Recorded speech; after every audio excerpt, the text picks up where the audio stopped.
Good afternoon, President of the IPU. Good afternoon, colleagues.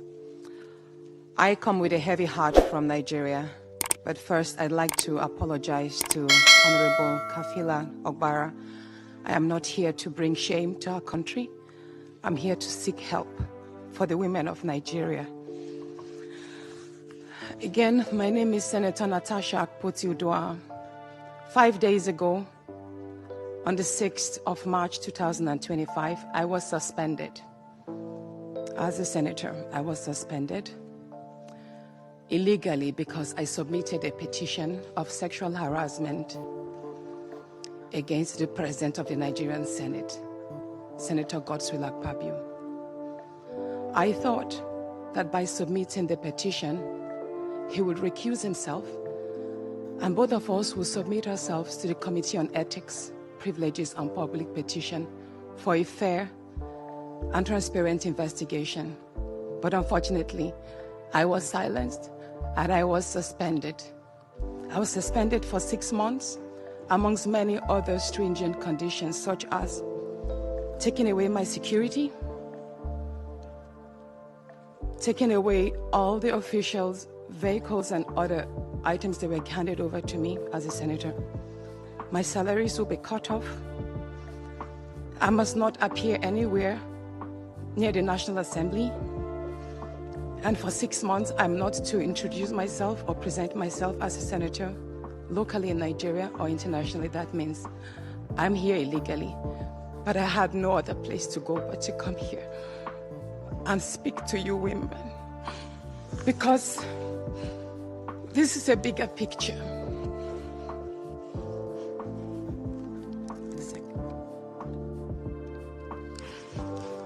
This is a bigger picture. It depicts the crisis of women political representation. My suspension is not just about me. It's about the systemic exclusion of women from political leadership in Nigeria. Women make up 3.6% of political offices, and in the Senate, it's just 2.8. We have 109 men, and only 4 of us are women. So right now, it's 108 with only 3 women. This is a clear case of political victimization, punishment for speaking out against impunity, corruption, and gender-based violence. The United Nations Declaration 48/104 declares sexual harassment as a form of gender violence. The Senate's actions are an assault on democracy. I was elected by my constituents to represent them. Yet a few powerful men have unilaterally decided to silence their voices by suspending me for 6 months. My call for an open and transparent investigation into harassment allegations have been met with hostility instead of accountability. If a female senator can be treated this way in the full view of the world, imagine what ordinary Nigerian women will go through every day in workplaces, in universities, and other aspects of our society. A culture of harassment and silencing must end. And this is not just a Nigerian issue, it is a global one. Women in politics, media, and businesses face threats, intimidation, and violence for simply demanding fairness. From sex for grades scandals in universities to harassment in workplaces and political spaces, Nigerian women have constantly been forced into silence. We need stronger legal protections and a zero culture tolerance for gender-based discrimination and intimidation. My call to the international community is such that the world must not stay silent as democracy and women's rights are rolled back in Nigeria. I call on human rights organizations, women movements, and democratic institutions to hold the Nigerian Senate accountable. Nigeria needs global partners to push for women's political inclusion, safety, and protection from political harassment. You may ask, what are my next steps? I will resist the political intimidation. In the past few days, a number of my colleagues, my male colleagues, have reached out to me and said, Natasha, all you need to do is apologize and retract your statements. And I told them I am not going to apologize. I will not apologize for my truth.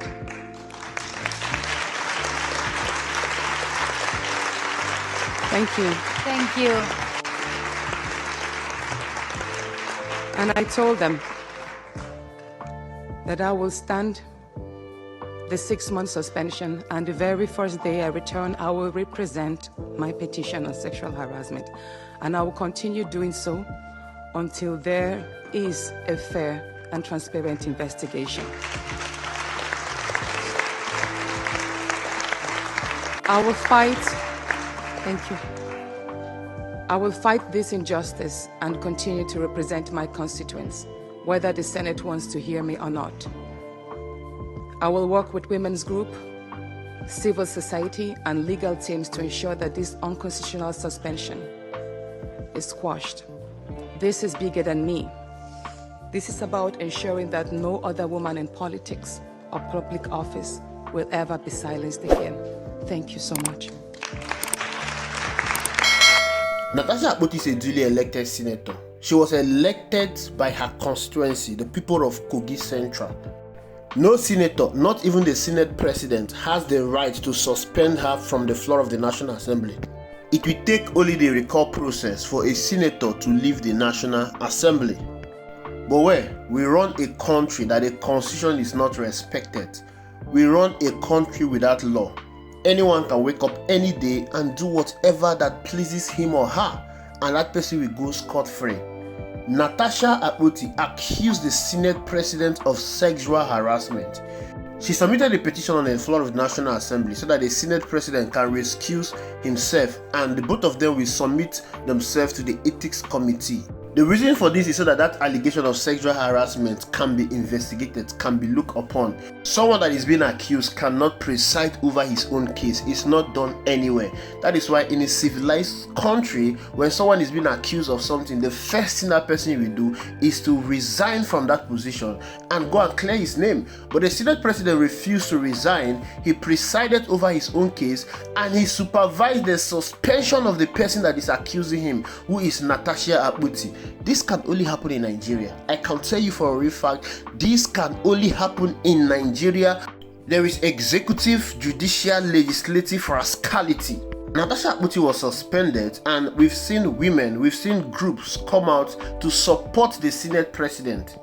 Protest has been held in favor of the Senate President, and Natasha Akpoti has equally submitted that investigation to court. She has sued the Senate President, but she's suing the Senate President because an aide of the Senate President accused her of dressing seductively on the floor of the National Assembly, accused her of not knowing her role as a legislator. She is not suing the Senate President on sexual harassment. As a senator, Natasha Akpoti knows that she's not going to get justice in Nigeria. She knows that some hungry urchins will take money from Godswill Akpabio to protest in support of Godswill Akpabio. She has now decided to go global. She has now resorted to taking this case to the UN Interparliamentary Union. I saw some comments from some uninformed Nigerians saying that Nigeria is a sovereign nation. Taking the case global will not affect Nigeria. Most of you do not even understand what sovereignty is all about. You don't even understand Nigerian position in the global stage. You are talking of sovereignty, but USAID was funding your healthcare. You are talking of sovereignty, but Nigeria is going around looking for where to borrow money. Nigeria is owing World Bank, Nigeria is owing International Monetary Fund, Nigeria is owing so many international organizations. And you're talking of sovereignty. Most of you are not aware that Nigeria has given up her sovereignty a long time ago. Nigeria is a member of the United Nations, and the Inter-Parliamentary Union is an arm of the United Nations. And she presented this case to the women wing of the Inter-Parliamentary Union. By bringing her case to the IPU, Natasha Akpoti is globalizing the issue. She is drawing global attention to the pervasive problem of sexual harassment in the Nigerian politics and the challenges women face in seeking justice. This move is going to have a significant implication for both Akpabio and Nigeria as a whole. As for Godswill Akpabio, this case is going to represent a serious threat to his political career and legacy. Akpabio has legacy as a governor, but as a senator, I don't know if he has any legacy.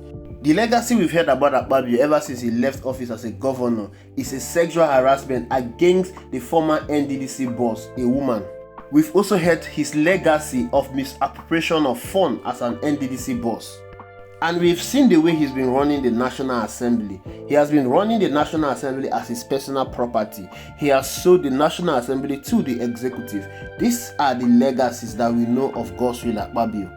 But you need to understand that as a Senate president, Akpabio holds one of the highest office in Nigeria, and the allegation against him have already tarnished his reputation whatsoever. The IPU will investigate the matter. When they investigate the matter and finds merit in what Natasha Akpoti is claiming, Akpabio will face international condemnation, sanction, and there will be call for his resignation. And you know that this will definitely be the end of his political career. Of course, we know that in Nigeria, it can be swept under the carpet. We have seen criminals that has been held accountable abroad. They came into Nigeria and they are elected into public office. Let me give you one of them. Are you aware that Atiku Bagudu, the current Minister of Budget and Planning under Bola Ahmed Tinubu, has been arrested in the US for aiding and abetting Abacha to launder money? He was sent back to Nigeria for trial, but he was never tried. But rather, he contested as Kebbi State Governor and ruled for 2 terms. Even Femi Gbajabiamila has been convicted in the US. The Minister of the Ethics Committee that recommended suspension for Natasha Akpoti has been disbarred in the US for fraud. Of course, you've read stories of how our president was allegedly convicted for drug trafficking in the US and he forfeited $460,000 to the US government. There are many politicians in this country who have been convicted for crime overseas, but they came back to this country and they held political offices. Now that this case has been taken global, it will also lead to more scrutiny on Akpabio, and this may uncover other instances of abuse of power by Akpabio.